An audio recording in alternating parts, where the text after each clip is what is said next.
महाराष्ट्र राज्याचे पणन व राजशिष्टाचार मंत्री नामदार जयकुमार रावल यांनी शिर्डीत साईबाबांच्या समाधीचे दर्शन घेतले. साई दर्शनानंतर श्री साईबाबा संस्थानच्या वतीने प्रशासकीय अधिकारी संदीप कुमार भोसले यांनी त्यांचा सत्कार केला. यावेळी त्यांच्यासमवेत काही कार्यकर्तेही उपस्थित होते.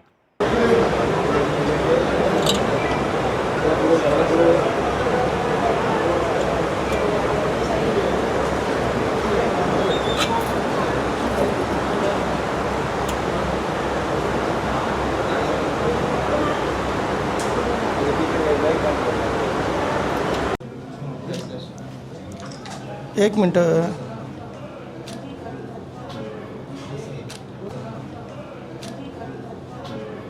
प्रतिनिधी राजकुमार गडकरी, शिर्डी.